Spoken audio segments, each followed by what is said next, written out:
Tak hanya di Bekasi, Jawa Barat, sebelumnya kontroversi pagar laut yang dinilai merugikan nelayan ditemukan di Tangerang, Banten.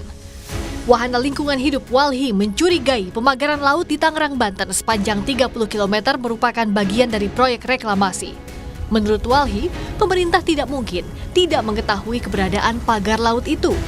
Walhi meminta para pihak yang membangun pagar laut mestinya diberi sanksi hukum.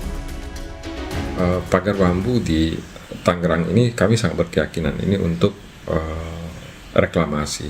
Jadi laut ini akan dipagar. Dulu dia menjadi bagian dari Giant Sea Wall ya. Agak aneh menurut saya ketika unsur pemerintahan menyatakan tidak tahu terhadap proyek ini. Justru kalau ada bagian dari pemerintahan yang menyatakan tidak tahu terhadap ini dan dia berwenang terhadap proyek ini, saya justru curiga mereka menjadi bagian dari proyek ini. Orang yang membangun pagar ini seharusnya mendapatkan konsekuensi hukum. Di tengah pengusutan sosok di belakang pembuatan pagar laut, kelompok yang mengaku bernama Jaringan Rakyat Pantura mengklaim telah membangun bambu sepanjang 30 km di Laut Tangerang. Kelompok ini mengatakan dana pembangunan berasal dari swadaya masyarakat sebagai upaya untuk mengurangi abrasi. Sebenarnya bukan nelayan menancapkan bambu, tapi memang swadaya. Gitu, swadaya kita sebutlah itu masyarakat, begitu kira-kira. Karena ini bukan hanya untuk kepentingan nelayan.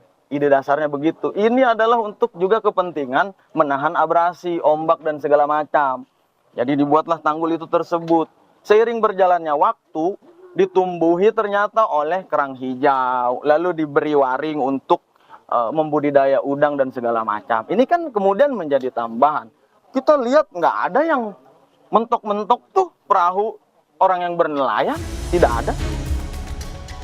Namun hal berbeda justru disampaikan nelayan Desa Ketapang, Kecamatan Mauk, Tangerang.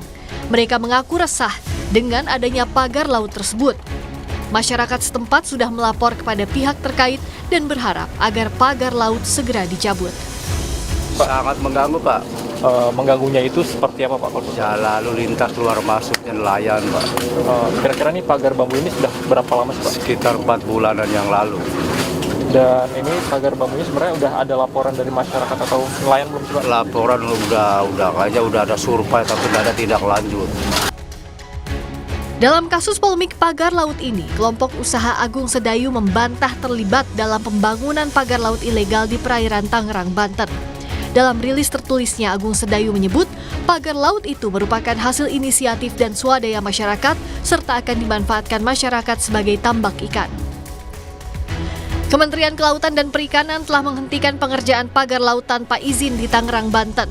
Dalam kasus ini, KKP masih mendalami siapa penanggung jawab proyek sepanjang 30,16 km ini yang menyebabkan kerugian bagi warga sekitar. Tim Liputan, Kompas TV.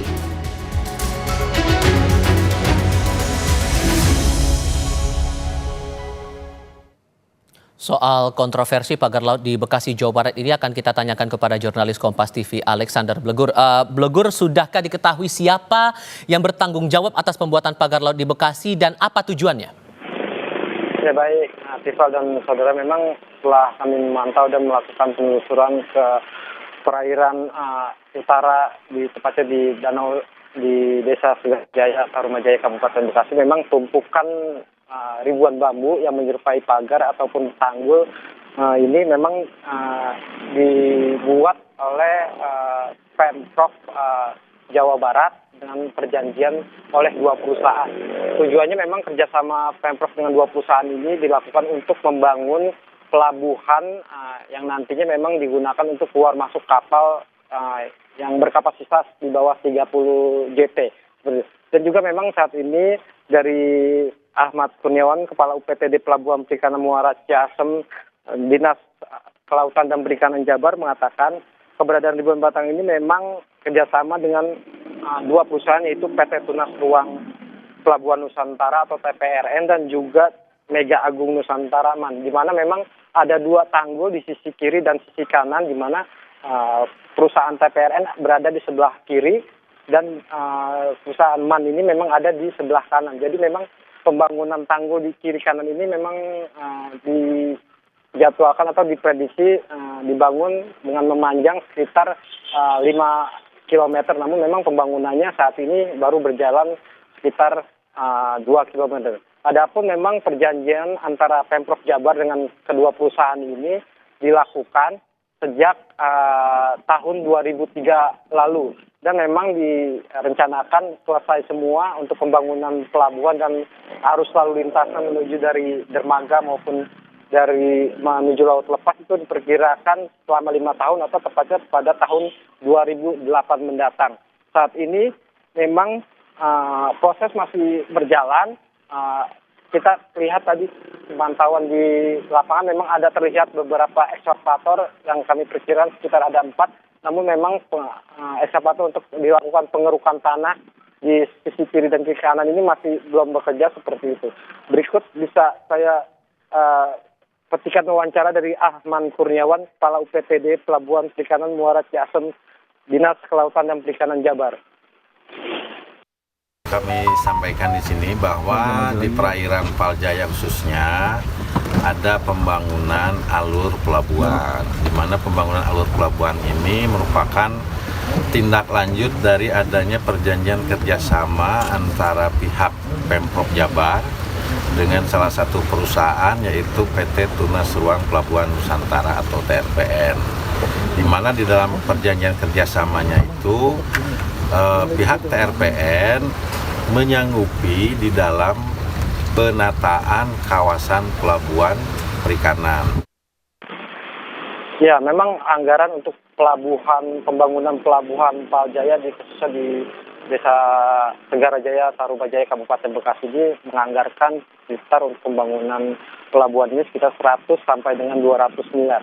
Dengan rincian ada 3 fasilitas pokok yang memang berada untuk masuk dalam pelabuhan ini. Yang pertama yaitu fasilitas pokok seperti pelabuhan dan arus lalu lintasnya, juga bongkar muat untuk kapal serta kolam labu ataupun dermaga serta mercusuar. Yang kedua itu ada dalam kedua fasilitas penunjang, apa itu yaitu perkantoran, WC, toilet dan juga masjid. Dan yang ketiga fasilitas fungsional, di mana ini seperti tempat pelelangan ikan dan menaikkan turunkan hasil tangkapan ikan bagi nelayan. Sementara itu dari sisi yang nelayan sekitar memang menganggap bahwa kami yang temui tadi bahwa mereka belum mendapatkan sosialisasi dari pihak terkait. Karena memang mereka membuat adanya dampak dari pelabuhan ini, selain bahan bakar yang memang menambah, juga hasil tangkapan ikan ini mereka berkurang karena memang adanya pembangunan yang ikan yang ada di lepas pantai seperti itu. Dari Kabupaten Bekasi, Jawa Barat, Alexander Blegur. Terima kasih untuk laporan Anda.